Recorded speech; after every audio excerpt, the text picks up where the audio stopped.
से आगे बढ़िए।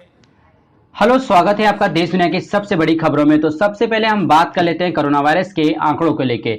देश में इस समय कोरोना वायरस की रफ्तार थोड़ी धीमी जरूर हो गई है, लेकिन अभी तक रुकने का नाम नहीं ली है। बात करें अभी तक के जो ताज़ा रिपोर्ट को मिलाकर 38,073, जी हाँ, जो पिछले 24 घंटे के रिपोर्ट को मिलाकर 86 लाख लोग जो है अभी तक इस भयंकर बीमारी की चपेट में आ चुके हैं। मरने वालों की संख्या में इजाफा हुआ, 448 लोगों की जान पिछले 24 घंटों में गई और इनको मिलाकर कुल हो गई संख्या 1,28,000 के पार।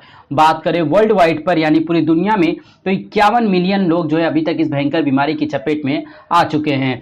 सबसे ज्यादा कोरोना के संक्रमण में प्रभावित होने वाला राज्य महाराष्ट्र है, जहां पर 1.73 मिलियन यानी 17 लाख लोग इस भयंकर बीमारी की चपेट में आ चुके हैं। बात करें मरने वालों की संख्या में तो 45,435 लोग सिर्फ महाराष्ट्र में अपनी जान इस भयंकर बीमारी की चपेट में आने की वजह से दे चुके हैं। तो चलते हैं हम अपने अगली सबसे बड़ी खबर की तरफ। जी हां, हम आपको बता दें कि महानायक अमिताभ बच्चन के खिलाफ जो है हो चुकी है शिकायत दर्ज, और ये दर्ज कराई है बीजेपी विधायक ने। जी हां, आपने सही सुना, महानायक अमिताभ बच्चन के खिलाफ हिंदू धार्मिक भावनाओं को भड़काने की शिकायत दर्ज की गई है और बीजेपी विधायक ने ये जो है दर्ज कराई है शिकायत। जी हां, बात करें जो ताजी रिपोर्ट के अनुसार बताया जा रहा है कि महानायक अमिताभ बच्चन के खिलाफ भारतीय जनता पार्टी के विधायक अभिमन्यु पवार ने शिकायत दर्ज कराई। पवार ने अमिताभ बच्चन के खिलाफ हिंदू धार्मिक भावनाओं को भड़काने का आरोप लगाते हुए महाराष्ट्र के लातूर में शिकायत दर्ज करवाई है। फिलहाल पुलिस ने इस शिकायत को स्वीकार कर लिया है, हालांकि अभी तक एफआईआर दर्ज नहीं हुई। बिग बी ने भड़काई हिंदू धार्मिक भावनाएं। लातूर पुलिस की अपनी लिखित शिकायत में अभिमन्यु पवार ने कहा कि सोनी टीवी पर प्रसारित होने वाला कार्यक्रम केबीसी में अमिताभ बच्चन के एक सवाल से धार्मिक भावनाएं आहत हुई हैं। बिग बी ने अपने कार्यक्रम में यह सवाल पूछा था कि 25 दिसंबर 1927 को डॉक्टर भीमराव अंबेडकर और उनके अनुयायियों ने इनसे कौन से धर्मग्रंथ की प्रतियां जलाई थी, जिनके प्रकल्प इस प्रकार थे: विष्णु पुराण, श्रीमद् भागवत गीता, ऋग्वेद और मनुस्मृति को। तो दो समुदाय में जो है यहाँ पे हिंसा भड़कने की जो है संभावनाएं बताई गई थी। लातूर पुलिस की ने जो है साफ साफ कहा है कि केस दर्ज कर लिया गया है, लेकिन अभी तक एफआईआर दर्ज नहीं किया गया है। भारतीय जनता पार्टी के विधायक के मुताबिक यह चारों ऑप्शन हिंदू धर्म से जुड़े ग्रंथों के थे। अगर उनकी मंशा सही थी तो उन्हें चार ऑप्शंस में से अलग अलग धर्म ग्रंथों का भी नाम देना चाहिए था, लेकिन यहाँ सिर्फ हिंदू धर्म के धर्म ग्रंथों का ही जिक्र ऑप्शन में किया गया। अमिताभ बच्चन ने ऐसा करके हिंदू भावनाओं को ठेस पहुंचाने का काम किया। हिंदू और बौद्ध धर्म के लोगों के बीच में दूरियां पैदा करने की कोशिश अमिताभ बच्चन और सोनी टीवी की है।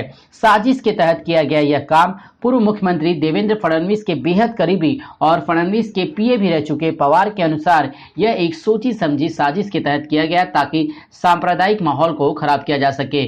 फिलहाल जो है लातूर की पुलिस जो है जल्द ही महानायक से इस बारे में जो है विचार विमर्श करने के लिए मुंबई रवाना हो सकती है। तो चलते हैं हम अपने अगली सबसे बड़ी खबर की तरफ। जी हां, अगली सबसे बड़ी खबर निकल के आ रही है अर्नब गोस्वामी की गिरफ्तारी को लेकर। अर्नब गोस्वामी की गिरफ्तारी के बाद से ही जो है पुलिस के ऊपर अभद्रता का जो है आरोप लगाया गया, लेकिन वाकई में ये कितना सच है आइए जानते हैं। बात करें अर्नब गोस्वामी की गिरफ्तारी के बाद सामने आए वीडियो में जो है कई बात का खुलासा हुआ है। मुंबई में रिपब्लिक टीवी के editor in chief Arnab Goswami की गिरफ्तारी के बाद उनके साथ हुए पुलिस के व्यवहार पर अलग अलग थ्योरी देखने को मिली।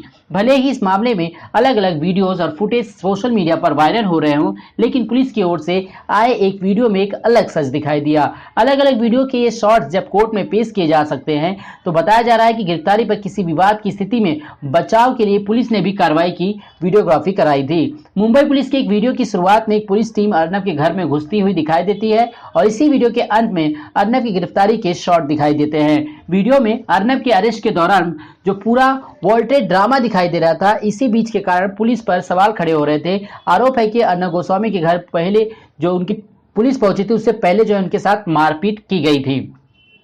शायद ये पहली बार है जब मुंबई पुलिस की अपनी कार्रवाई के कारण इतने विरोध का सामना करना पड़ रहा है। शायद पुलिस को खुद इस विरोध का अंदाजा था, जिसके कारण पुलिस टीम ने खुद भी पूरे मामले की वीडियोग्राफी कराई गई थी। इस मामले में अर्नब गोस्वामी, उनकी पत्नी, बेटे और 2 अन्य लोगों के खिलाफ एफआईआर दर्ज कराई गई है। इन सभी के खिलाफ एम जोशी मार्ग थाने में सरकारी कर्मचारी के काम में दखल देने के मामले में केस किया गया। इस मामले में पुलिस टीम ने सदस्यों से बयान दर्ज कराने के लिए कहा गया। सुबह 7 बजे पहुंची थी पुलिस।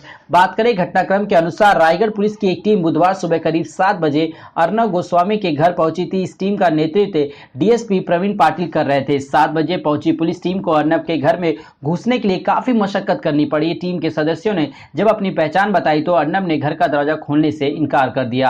अर्नब ने की दरवाजे बंद करने की कोशिश। बाद में काफी अनुरोध के बाद जब अर्नब ने घर का दरवाजा खोला तो पाटिल ने उनके घर के बाहर आने को कहा। इस पर अर्नब ने फिर से घर का दरवाजा बंद करने की कोशिश की।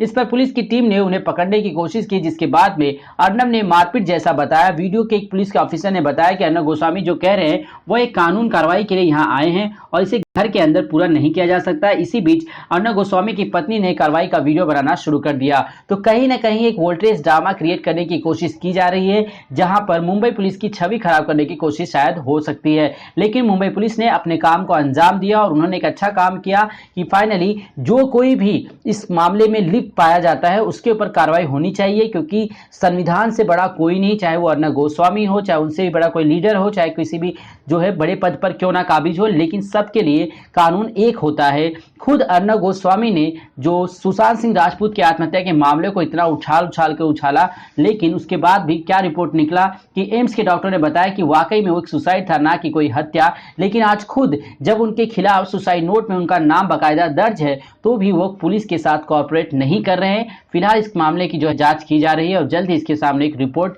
पेश की जाएगी। अमेरिका में चुनाव के बाद अब सत्ता हस्तांतरण पर भी जो है महाभारत चल चुका है। जी हाँ, आपने सही सुना। जिस प्रकार महाभारत होता है अपनी सत्ता जो है दूसरे के हाथों में सौंपने में, तो ट्रंप जो है हार चुके हैं चुनाव जो बाइडेन से, लेकिन अभी तक उन्हें चाबियां नहीं मिली। अमेरिका में राष्ट्रपति चुनाव के बाद सत्ता हस्तांतरण का मसला उलझ गया। डोनाल्ड ट्रंप प्रशासन ने तो प्रेसिडेंट इलेक्शन को जो बाइडेन को ट्रांजिशन टीम, वह टीम जो जनवरी 2021 तक ट्रंप के राष्ट्रपति रहने तक अहम नीतियों पर काम करेगी, को संघीय सरकार की चाबियां सौंपने से इनकार कर दिया। राष्ट्रपति ट्रंप लगातार चुनाव में धांधली का आरोप लगा रहे हैं, तो दूसरी तरफ उनकी ही रिपब्लिकन पार्टी में उनके इस रुख को लेकर मतभेद गहरा रहा है। दरअसल अमेरिका के राष्ट्रपति चुनाव में अगर सरकार बदलती है तो जीत हासिल करने वाला ट्रांजिशन टीम बनाता है और उस ट्रांजिशन टीम को फेडरल गवर्नमेंट की हर बिल्डिंग, हर दफ्तर में जगह दी जाती है, जहां वह अगली सरकार चलाने के लिए जरूरी तैयारी करते हैं। इसके बजट के भी दिया जाता है जो इस करीब $1 करोड़ के करीब रहता है। सोमवार को बाइडेन को ट्रांजिशन टीम इसलिए जनरल सर्विस एडमिनिस्ट्रेशन की प्रमुख से ट्रांजिशन लेटर पर दस्तखत करने पहुंची, लेकिन उन्होंने दस्तखत करने से इनकार कर दिया। तो फिलहाल यहाँ पर अमेरिका में भी जो है चुनाव को लेकर जो है मौसम गरमाया हुआ है। तो चलते हैं हम अपने अगली खबर की तरफ। जी हाँ, अगली सबसे बड़ी खबर आ रही, चीन की नापाक चाल पर 15 मिनट में परमाणु हमला करने वाला था सोवियत संघ, लेकिन रुक गया। जी हाँ, आपने सही सुना। रूस और चीन के बीच संबंध वर्तमान में काफी मजबूत माने जाते हैं, लेकिन एक समय ऐसा भी था जब दोनों देशों एक दूसरे के खून के प्यासे थे। इतना ही नहीं, रूस ने तो चीन को सबक सिखाने के लिए परमाणु मिसाइलें दागने की तैयारी कर ली थी। इसका खुलासा हाल ही में अमेरिकी खुफिया एजेंसी CIA ने अपनी एक रिपोर्ट में किया।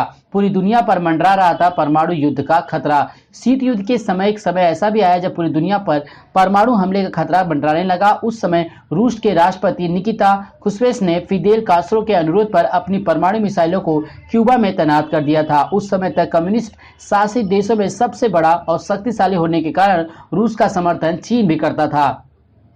1969 में 7 महीनों तक चला था अघोषित युद्ध। 1965 से चीन और रूस की सीमा पर दोनों देशों के सैनिकों के बीच सैन्य झड़प बढ़ने लगी थी। इन झड़पों में दोनों देशों के कई सैनिक हाथाहाथ भी हुए, जिसके बाद संभावित युद्ध की आशंका से चीन और रूस ने सीमा पर सैनिकों और हथियारों की तैनाती को बढ़ा दिया। 1969 में दोनों देशों के बीच तनाव इतना बढ़ गया था कि मार्च से सितंबर तक दोनों पक्षों ने एक दूसरे के खिलाफ अघोषित युद्ध तक लड़ाई किया। तो कहीं ना कहीं रूस और चीन के बीच जो है एक शीत युद्ध लगातार चलता रहा, लेकिन फिलहाल ये अब शांत हो चुका है। अब बात करते हैं अगली सबसे बड़ी खबर, देश के सबसे बड़े उद्योगपति मुकेश अंबानी के बारे में। 15 लाख करोड़ के बाजार पर कब्जा करने के लिए जियो जैसी तैयारी में मुकेश अंबानी। जी हां, भारत में ऑनलाइन रिटेल का कारोबार बहुत तेजी से फैल रहा है। देश के दिग्गज उद्योगपति मुकेश अंबानी भी जियो मार्ट के जरिए ऑनलाइन रिटेल में कूद चुके हैं और वे अमेज़न और वॉलमार्ट स्वामित्व वाली फ्लिपकार्ट को बड़ी चुनौती दे रहे हैं। मॉर्गन स्टैनली की रिपोर्ट के मुताबिक भारत में ई कॉमर्स का कारोबार 2026 तक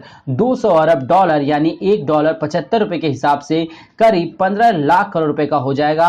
और अभी तक इस पर अमेजॉन और फ्लिपकार्ट के बीच टक्कर था, अब इसमें जियो मार्ट की भी एंट्री हो चुकी है। जियो जैसा स्ट्रेटेजी पर काम किया जा रहा है। ब्लूमबर्ग की रिपोर्ट के मुताबिक ऑनलाइन रिटेल में दबदबा बनाने के लिए मुकेश अंबानी ने जियो वाली स्ट्रेटेजी अपनाई है। 4 साल पहले 2016 में जब जियो आई थी तो लोगों को मुफ्त में कॉलिंग और $2 यानी करीब 150 रुपए में सस्ता डेटा की आदत लगाई। आज जियो के सबसे ज्यादा यूजर्स हैं। वोडाफोन आइडिया बंद होने की कगार पर है, जबकि एयरटेल के लिए सरवाइव करना मुश्किल हो रहा है। तो कहीं ना कहीं जो है ये बहुत ही बड़ी जो है साजिश होती है बिजनेस में आगे बढ़ने के लिए। इस फेस्टिव सीजन में ऑनलाइन रिटेल ने रिकॉर्ड बिक्री की है। दशहरा पर आयोजित फेस्टिवल सेल में शुरुआती 4 दिनों में अमेजॉन और फ्लिपकार्ट ने करीब 29,000 करोड़ रुपए की बिक्री की। दिवाली से पहले जियो मार्ट पर सेल का आयोजन किया गया। यह फेस्टिवल प्रोडक्ट पर 50% तक की छूट का भी ऑफर किया गया। ऑफलाइन रिटेल में 12,000 से ज्यादा आउटलेट है रिलायंस ट्रेंड्स के, जो ऑलरेडी जो है काफी चर्चित है, लेकिन ऑनलाइन मार्केट में ये जियो मार्ट की सबसे बड़ी पहल होगी। तो दोस्तों चलते हैं अपने अंतिम खबर की तरफ, जो है रेलवे की स्पेशल ट्रेनों के बारे में। तो अगर आप भी गांव जाना चाहते हैं और अभी तक आपको स्पेशल ट्रेनों के बारे में इंफॉर्मेशन नहीं मिली तो उसके लिए करना होगा आपको हमें कमेंट। जी हाँ, आपको किस रूट पर करना है सफर, हम आपको बताएंगे कि आपके रूट पर चलने वाली सभी स्पेशल ट्रेनों के बारे में। तो दोस्तों आज के लिए इतना ही, मिलेंगे अपने नेक्स्ट वीडियो में, तब तक के लिए धन्यवाद।